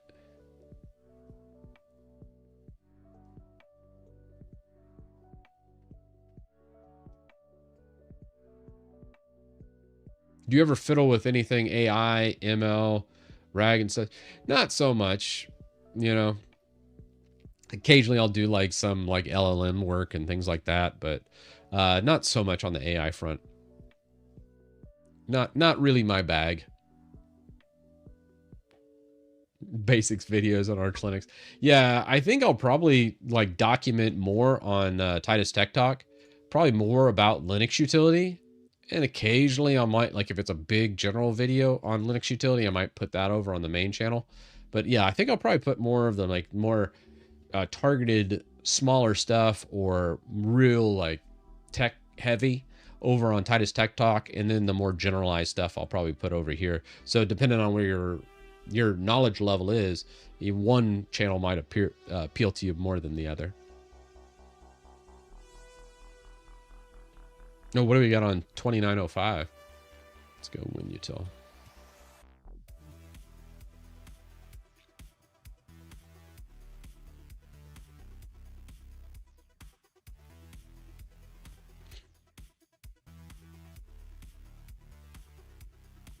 I don't see 2905.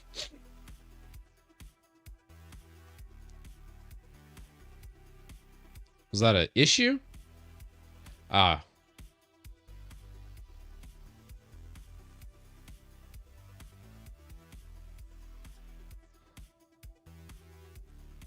Oh, I got you.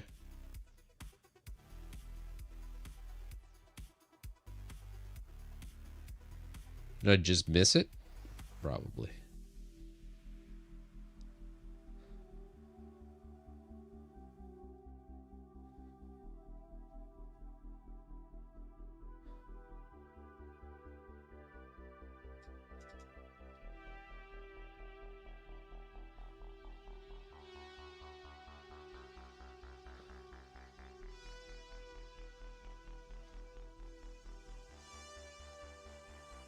Ah, he deleted the pull request.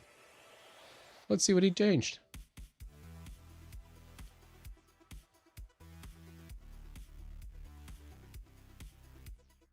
So he was adding this and then doing the button. I wonder why he closed it. I mean, I guess because I wasn't sitting there every week. Sometimes I go through. I need to go through some of this. Oh,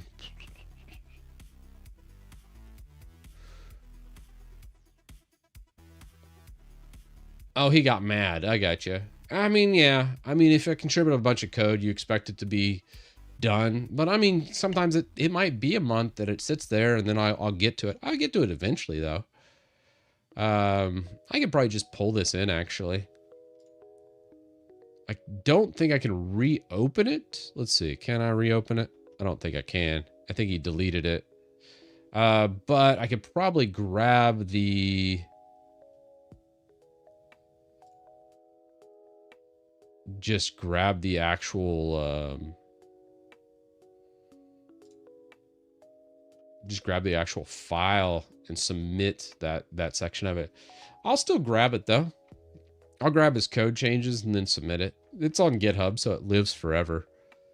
Probably the easiest way to do that would have just take the hash for this. I think I can pull that in. Let's see. I don't know if it's been deleted, if that works or not. Let's see. I don't think I can check it out. Oh, no, I can. Yeah.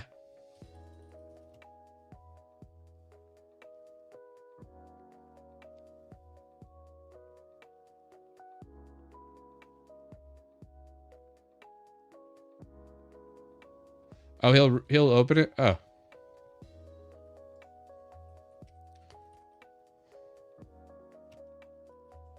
You reopen this? Like to commit it to the project. Sorry it has taken. a while to do the merge.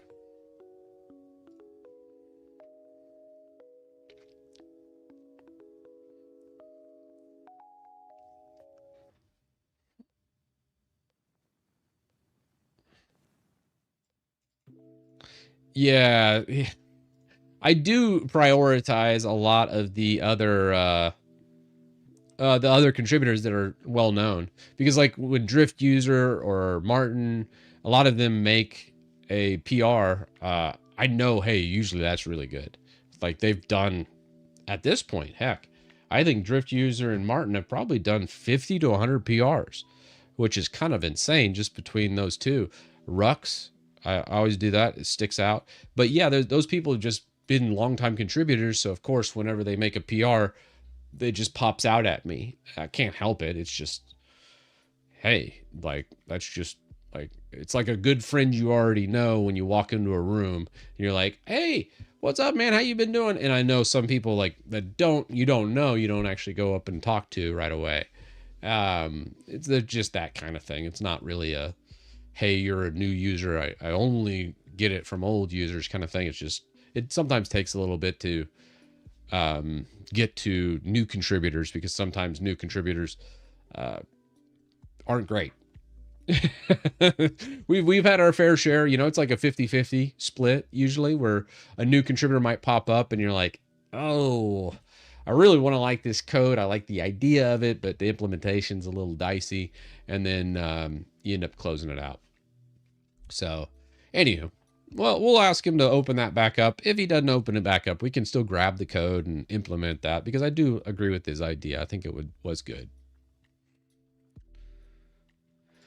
But he got a little angry, so he might not either. But the cool thing about GitHub is the code's there. It's never lost. So we could always take his work.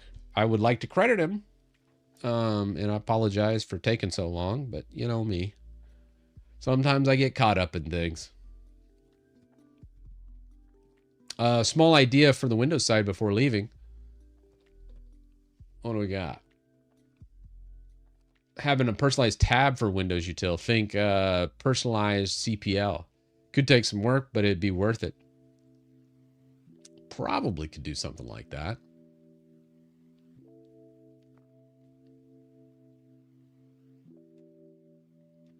Yeah, I mean, that's also true. Like some things with PRs people crap on. I always think it's a really good contributing thing. And you also got to remember, most programmers aren't exactly, how do I say this nicely?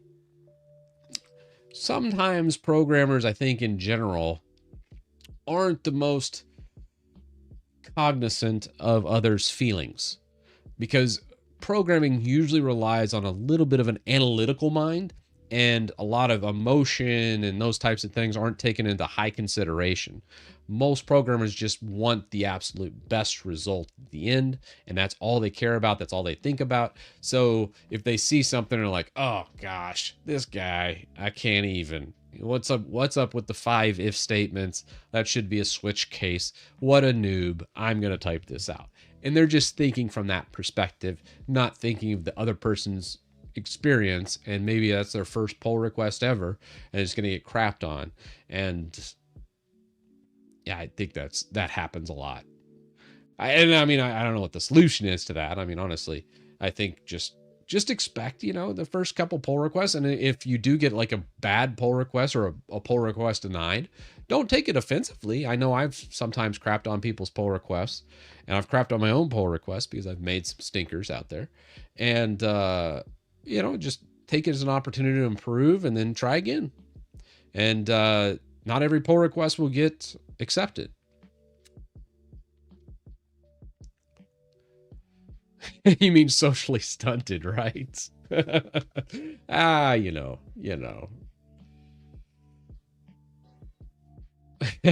Switch case. a pattern matching or an if else is ifs for the win. Yeah. Good catch. I'll put it in the next commit. Yeah, I think that's the way to go. Just always treat it as a learning experience, and that's just it. Don't get discouraged by a bad or a denied pull request. And sometimes it just doesn't align. Like I've had people submit really good code.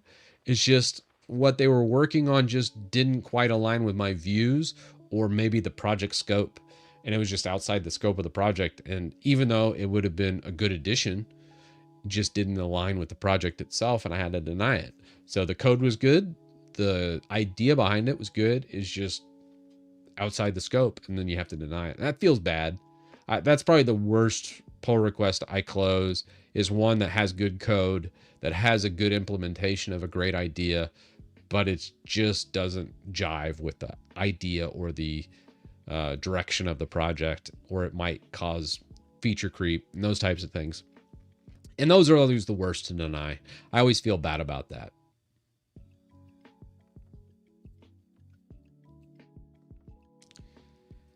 Yeah, scope thing is a thing. You got to be careful about it, and the creep of it can happen really quick. That's why, like, I usually go through big sprints, like where I just am constantly accepting and contributing a whole bunch, and then kind of grabbing it, and it kind of bloats up the project. And then I'll go through like a trim phase. It's almost like a bulking and a cutting phase, and the project will bulk up a little bit. This happens all the time in WinUtil. And then, you know, right now we're about to do like a cutting phase where we're like, okay, let's trim the fat. Let's get rid of the extra bloat or things that don't make sense. And let's make this a little more easier for our end users. And let's see what makes sense here. Can we consolidate anything? Can we get rid or make things easier for the end user? And that's really where WinUtil's at right now. Now, LinUtil's still in the bulking phase where we're really going through and just right now we're just trying to get everything working perfect. And that's going to cause more bloat as we go through more of the pull requests. But yeah, that's just the nature of the beast, I think. And I love it. I love both sections, and I like the challenges that each present. But, you know, that's just part of development, I think.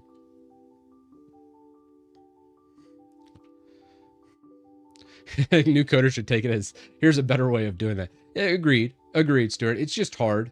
When you work on something, and sometimes let's say you work on it for several hours, just to have someone that's been more experienced. That's the thing I love about GitHub. I might work on something for 4 or 5 hours.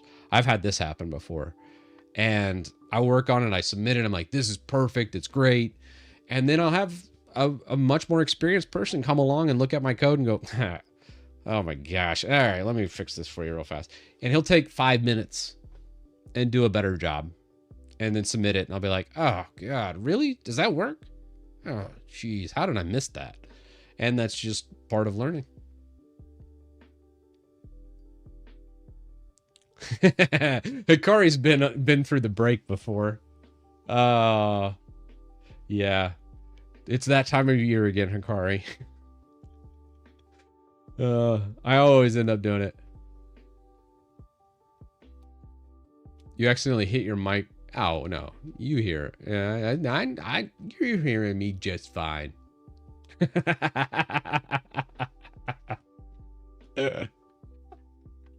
Hikari's trolling me. I see how it is. I see how it is, man.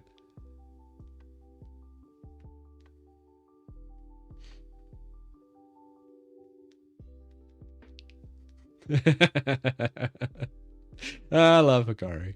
But all right, well, I'm gonna shut it down for the day, guys. This was a fun one. We'll see when I am able to pop back up. But if you don't see a video from me in the next week, feel free to hit me up, because I'm going to try and produce at least a couple videos a week, get that going again, whether it's Titus Tech Talk or Chris Titus. It just depends on the video, depends on what's happening, depends on what I have coming in. A lot of cool stuff coming up, but I'm going to be making more videos and just kind of doing that for a little bit, and we'll close out the years pretty strong. And then when I can, I'm going to pop in and do the live streams, because I love chatting with y'all. It's so much great. It's just so much fun either way. It's just I can't commit to a schedule right now, and I'm gonna just take a little break is the gist of everything. But I'll still be producing videos, and I'll be doing the live streams when I can. Just I know right now it's like every Tuesday, Thursday afternoon, and I'm going to just take a break from that schedule for now. All right, y'all. Have a great one. See y'all. Well, when I see you. There's this.